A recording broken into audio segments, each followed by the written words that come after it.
Okay, so we've just fitted these plantation shutters in this oversailing box corner bay. And if you've got an oversailing box corner bay at your house and you're wondering what plantation shutters would look like, then if we were designing them, we'd design them something like this, so that the joints of the shutters correspond with the UPVC of the windows. So what you get is just a clear view through the window, and you don't lose any light coming through the window because the joints are corresponding with the UPVC. What this is here is a 63mm louver. That one opens like this. That one opens like that. This one opens here like this. Then on the side, that one opens like that.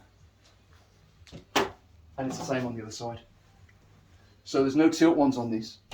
The tilt ones that are built into the style here, there's a mechanism in there that links all the louvers together. So when you move one, they all move. So there you go. That's plantation shutters in an oversailing box bay.